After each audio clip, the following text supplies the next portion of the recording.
Can I request for some information from the Senate President, especially regarding the impeachment calendar that is issued, because you issued the first impeachment calendar was issued by the Senate President when we were already on break. I mean, Mr. President, tama po yun, di ba? That is correct.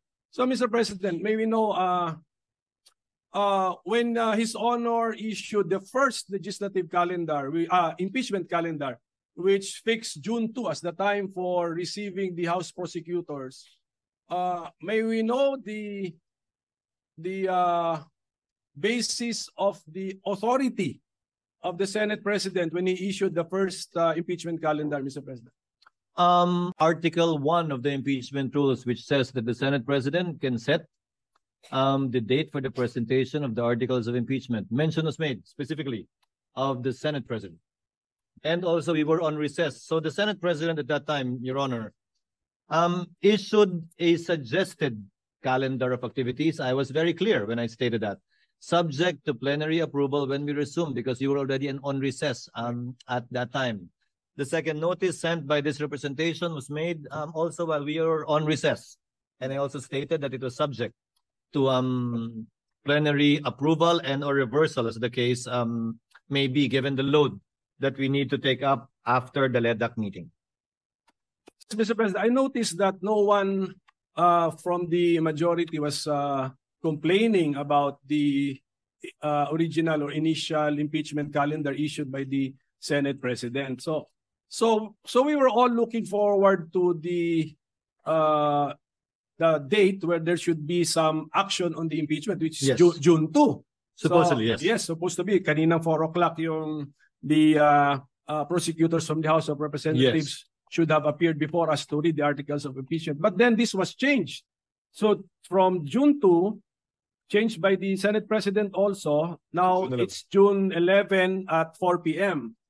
So if the authority used to issue the original calendar was based on the fact that we were on break, now that we are not on break, could not have the Senate President waited for 3 p.m. and then we discussed moving the June 2 4 p.m. to June 11 4 p.m.? Because, Your Honor, notice had to be given to the House with respect to the proposed change in schedule.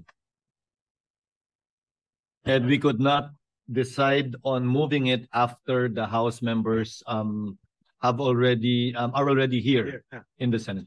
That was the reason behind it. That was His Honor's judgment call, Mr. President. Yes, Mr. President. Yes, Your Honor. Just on another matter, Mr. President, yung appearance ba ng House prosecutors ay nasa Senate impeachment rules, or you just took this from American practice, Mr. President? It is not in the rules. That was lifted from American practice, because what was done before was that the majority leader, the Senate majority leader, was the one that read the articles of impeachment that was referred to the Committee on Rules that triggered the convening of the impeachment court. When we researched on it, we thought it was more proper, given that we should have no part in it, in the impeachment trial, in the prosecution of the impeachment case, that the prosecutors should themselves read the articles of impeachment, as is the practice in the United States, where we lifted most of our impeachment rules.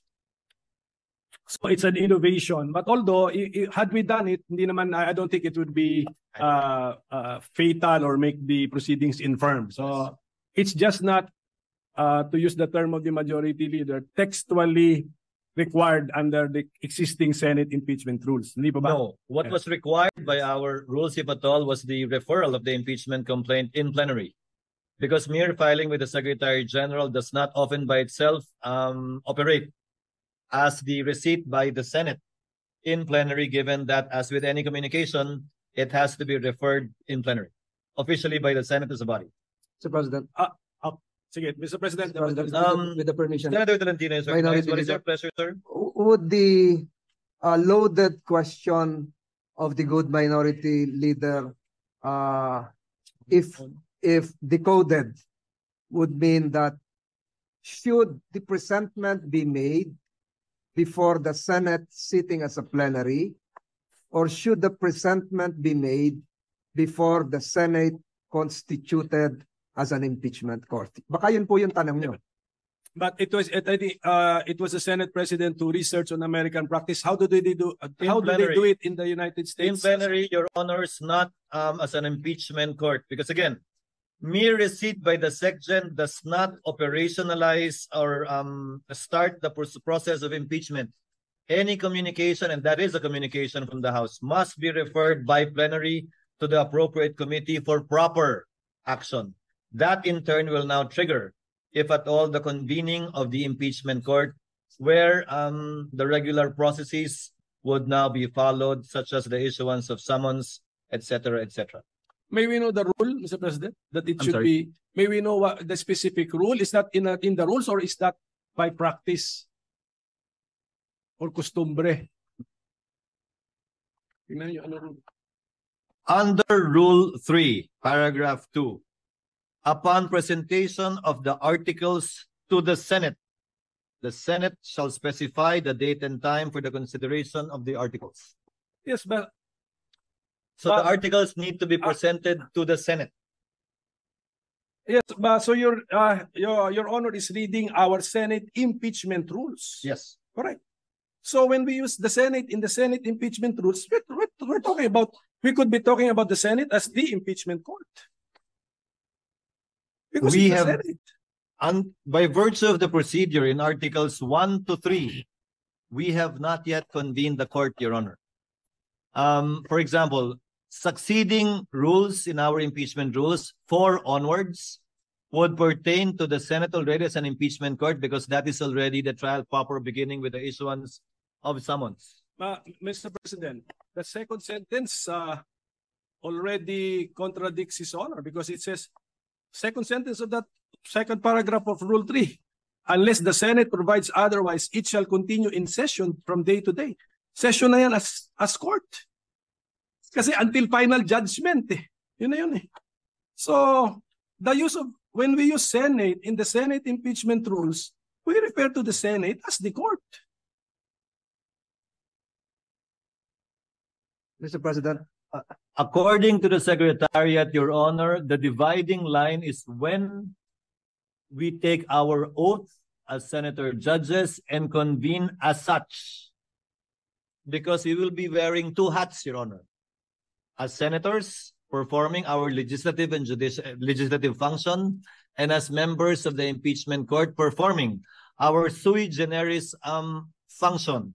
And these are 2 distinct, if at all, hats and functions that we would be performing. That's why we have to adjourn session and convene as an impeachment court, and vice versa if we want to revert back as a plenary. Well, Mr. President, ano na lang, for so as to Mr. President, our staff can revisit. Ito yung sentence natin, ano? Second paragraph of Rule 3 of the Senate impeachment rules. Upon presentation of the articles to the Senate shall specify the date and time for the consideration of such articles. Unless the Senate provides otherwise, it shall continue in session from day to day until final judgment shall be rendered, and so much longer as may in its judgment be necessary. So, are we using the word Senate in one paragraph in 2 concepts? One as Senate legislative body and the other as the court? I believe so, Mr. President, Your Honor. But again, since these manifestations, also the manifestation made by our distinguished majority floor leader himself earlier, after these manifestations are made, these matters and these statements will be referred to the Committee on Rules for them to look into it. We have time, Mr. President, Your Honor, to resolve this matter in due course in the next couple of days. Mr. President, Yes. if I can direct this question to the good minority leader. The Senate, even if not acting as an impeachment court, pwede po bang tumanggap ng mga non-members of this chamber to speak or make a presentation, a presentment? Di po ba naaalala natin ng mga nakaraang panahon, pumupunta rito yung President of Vietnam, if I'm not mistaken, distinguished guests of this chamber are allowed to speak, not just honored. Ganun po ba yung sinasabi nyo? Na baka are the members of the House, though constituted as panel of prosecutors, can they enter the Senate, this chamber, constituted as a plenary or as an impeachment court or both? Pag pinapayagan ng Senado. Baka ganun po siguro ang gustong malaman ng ating minority leader. Just for the information of the majority leader, yung appearance of the House prosecutors before the Senate kanina sanang 4 o'clock, June 2, appeared in the impeachment calendar prepared by the Senate President. Hindi ako may idea nun. At saka, when we read our Senate impeachment rules, wala din dun yun. So they will be appearing before an impeachment court. That's why this is the request for information. Now, what did the Senate President have in mind when he scheduled this for June 2? And I think it's clearly, since 4 p.m. siya, it's clearly an appearance before Senate. Yes. The plenary session of the Senate. Again, the basis is U.S. practice. That is how they do it in the United States, where we lifted portions of our own impeachment rules. That's where it came from. Practice and precedents in the United States. And per our legislative rules, we can waive the rules so that we allow the rules to allow it. Diba dito, recently nagsalita rin si former UN Secretary General. South Korean. Yes, that's UN Secretary General. So that can be allowed. So we can do it. Yes. Again, that can be allowed. Again, plenary action is necessary, and the plenary will decide on this matter. So just a few more requests for information, Mr. President. So, Mr. President, His Honor, around 4 days ago, sent notice that the June 2, 4 p.m. appearance of the House panel of prosecutors will be moved to June 11, 4 p.m. Yes. So, okay. Now, what is now the calendar that His Honor has in mind? Kasi dati meron kang June 2, 4 p.m. appearance, then June 3, morning, we convene the Senate as an impeachment court. So where is that? Where is this convening now? Where is it now when you move the appearance to June 11? Sabay na po. Because by that time, by June 11, wala na rin po tayong hinahabol na kailangan i-second or i-approve kung meron man ratification na lamang ng mga bicameral conference committee reports. And we will be doing both at the same time.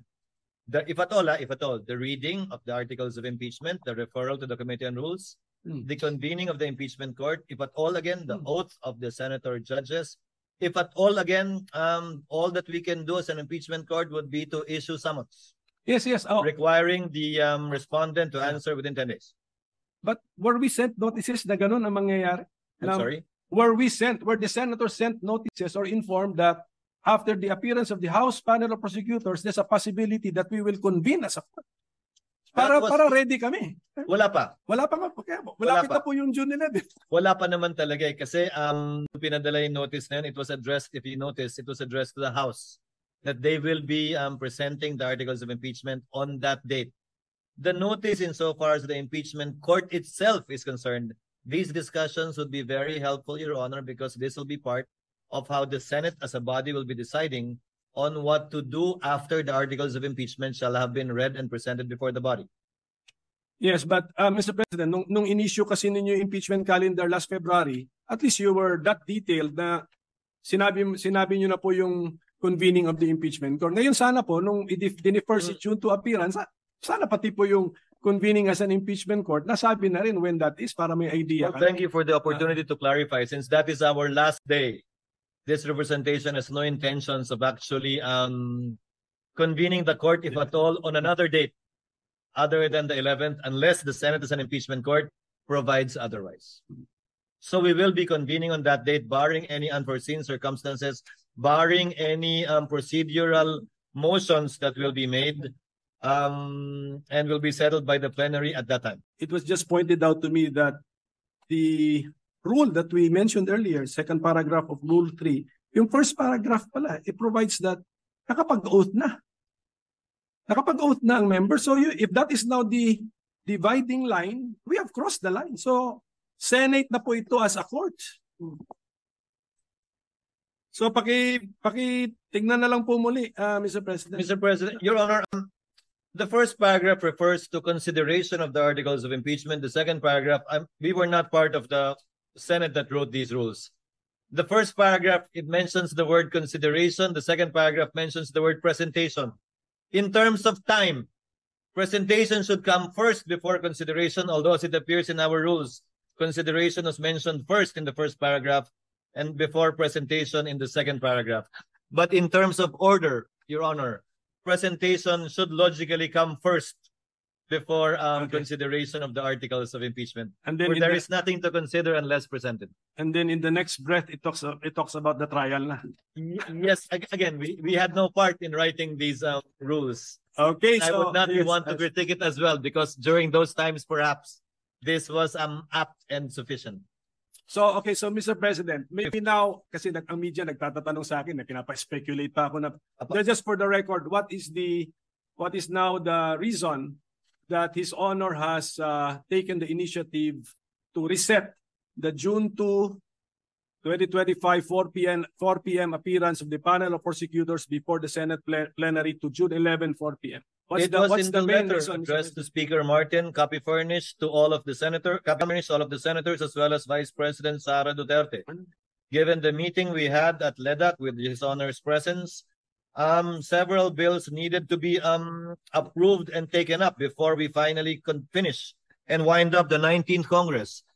Meaning to say some bills need to be approved on second reading within the week today so that we can do third reading next week. Some bills have to be approved on third reading today and within this week so that bicameral conference committees can finalize and iron out the disagreeing provisions within the Senate and House versions so that we would still have time next week to either ratify these bicameral conference committee reports or still do third reading in compliance with the constitutional requirement of 3 readings on 3 separate days, at least 3 days after it's approved on second reading.